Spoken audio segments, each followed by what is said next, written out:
प्यार एक चीज जो हम सबको पसंद है और एक चीज जो हमको बहुत दर्द भी देती है. Let's talk about it. कभी कभी एक्चुअली प्यार हमें प्रॉब्लम नहीं देती, बट जिस तरह हम किसी एक इंसान से अपनी खुशी, अपनी तसल्ली, अपनी आइडेंटिटी को बांध देते हैं, वहां उलझन की शुरुआत होती है. तो आज जो 5 सवाल चुने गए हैं वो उन लोगों के लिए हैं. वैसे सवाल हैं जो किसी से जुड़े तो बहुत गहराई से हैं और महसूस भी किया है कि काफी गहराई से जुड़े हैं, पर कभी कभी दूसरों से जुड़ने के साथ वो खुद से थोड़ा दूर हो जाते हैं. ओके, तो चलिए, पहला सवाल है कि प्यार इमोशनल डिपेंडेंस कब बन जाता है? कब आपको लगने लगता है कि आप कहते हैं ना, you are becoming emotionally dependent on that person. प्यार में जरूरत होती है, फैक्ट है, पर डिपेंडेंस तब शुरू होती है जब आप ये मान लेते हैं कि आपकी खुशी का रिमोट किसी और के हाथ में है. उनका मैसेज आए तो मेरा दिन बहुत कमाल का बीतने वाला है. उनका टोन बदल गया तो मेरा दिल बेचैन हो जाएगा. उनका मूड खराब हो गया तो आपका बैलेंस हिल जाएगा. लोग इसे कहते हैं मैं इतना डीपली इन्वॉल्व हूं. भाई, ये प्यार का डेप्थ नहीं है, ये अंदर की इनसिक्योरिटी का सिग्नल है. प्यार में साथ चाहिए होता है और सहारा भी चाहिए होता है, पर पूरी जिंदगी का सेंटर अगर सिर्फ आप एक इंसान को बना दें तो वो बोझ उनके लिए भी बन जाता है. इसलिए there is no lightness which is there, it is just heaviness.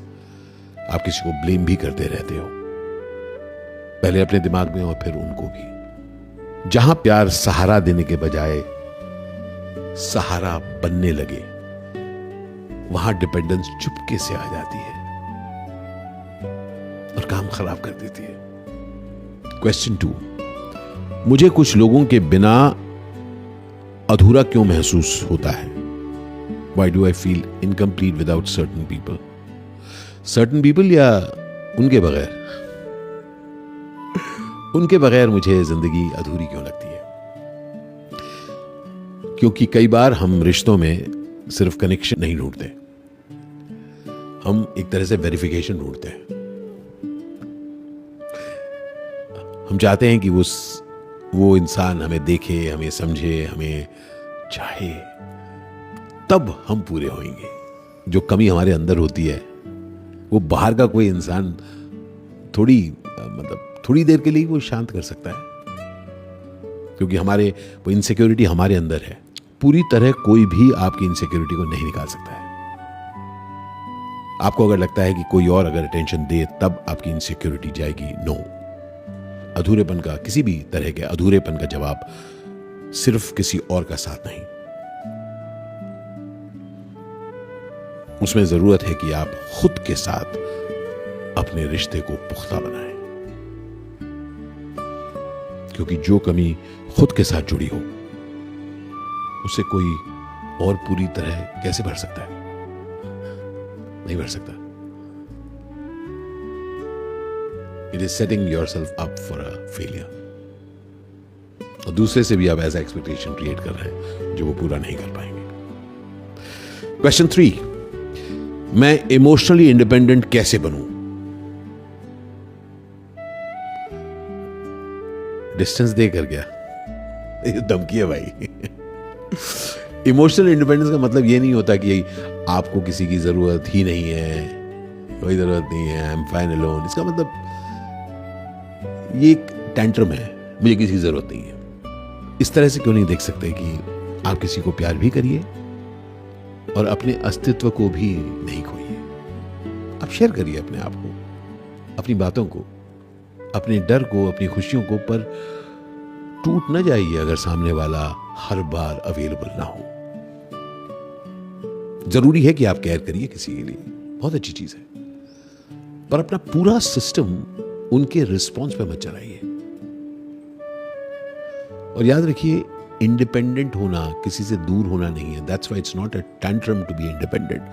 मैं दूर रहूंगा इज अ टैंट्रम। इंडिपेंडेंट होना अंदर से स्टेबल होना है, खुद पर विश्वास रखना है। मजबूत रिश्ता वो होता है जहां पर नजदीकी हो पर दूर चले जाने की धमकी ना हो। क्वेश्चन 4, मुझे वैलिडेशन की इतनी जरूरत क्यों पड़ती है? मैं जानता हूं कि मेरी वर्थ क्या है। Why do I seek validation even when I know my worth? Very very good question। इसका मतलब देखिए, आप जानते हैं what you're dealing with। आप जानते हैं कि आप वर्दी हैं, लेकिन आप ये भी जानते हैं कि आप वैलिडेशन सीख कर रहे हैं। लेकिन जानना और महसूस करना दोनों अलग चीजें होती हैं। दिमाग कहता है हाँ मैं ठीक हूं, पर दिल पूछता रहता है फिर कोई ये क्यों नहीं कह रहा, कोई और क्यों नहीं कह रहा? भाई मैं खुद डील करता हूं। अरे भाई तुम बताओ ना यार, ठीक हूं ना, अच्छा हूं ना, अच्छा लगता हूं ना। अब वैलिडेशन की आदत अक्सर वहां से आती है जहां आपको ऐसा लगता है कि मुझे कम देखा गया है यार, मुझे कम लोग समझ रहे हैं, मुझे अप्रिशिएट कम किया गया है। इसीलिए वो बाहर से थोड़ी सी जो तारीफ मिल जाती है ना, वो अंदर कमाल हो जाता है, मेंथोलिप्टस का फील देता है। पर धीरे धीरे ये सीखना पड़ता है कि हर रोज आपको वो मेंथोल फील, आपको वैल्यू का सर्टिफिकेट दुनिया से लेना जरूरी नहीं, क्योंकि दुनिया नहीं देने वाली, दुनिया बहुत बिजी है। तो जिस दिन आप खुद को देखना, खुद को सराहना शुरू कर दोगे, उस दिन दुनिया की ताली की आवाज अगर हल्की भी हो जाए, फिर भी आप अमेजिंग रहोगे। That's the amazing thing about life यार। Yeah, that's a good one यार। Yeah, interesting। Question number 5, emotional strength असली में दिखता कैसा है? I love this यार। What does emotional strength actually look like? सब लोग कहते हैं ना इमोशनल स्ट्रेंथ, वो दिखता कैसे? करेक्ट यार, दिखता कैसे वो? तो मेरे ख्याल से वो ऊंचा नहीं बोलता, वो ज्यादा दिखाता नहीं कि वो स्ट्रांग है। वो नहीं कहता कि मैं कभी रोता नहीं, वो कभी नहीं कहता कि मैं हिलता नहीं, मैं कभी टूटता नहीं, मैं स्ट्रांग हूं। इमोशनल स्ट्रेंथ का मतलब होता है कि आप महसूस करते हैं, लेकिन आप अपने आप को बह नहीं जाने देते। आप अटैच होते हो, पर अपने आप को खो नहीं देते। आप प्यार करते हो, पर अपनी इज्जत और बैलेंस के साथ चलते हो। यह अंदर की एक शांत सी पकड़ होती है खुद पर कि मैं तुम्हारा हूं, पर मैं हूं।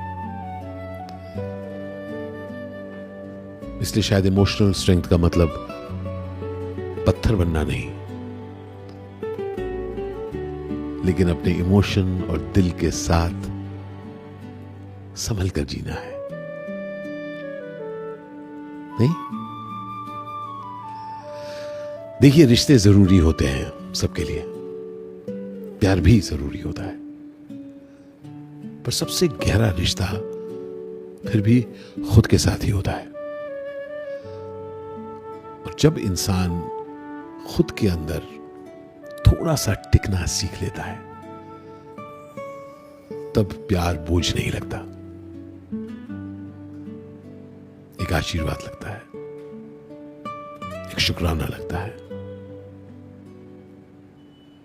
एक रहमत लगता है। नहीं, आज बस इतना ही। मिलेंगे अगले 5 सवाल और 5 जवाबों में। अगर आपको ये वीडियो अच्छा लगा हो तो प्लीज शेयर करिएगा दूसरों के साथ, शायद कुछ खुलेगा उनकी जिंदगी में। बहुत सारा प्यार।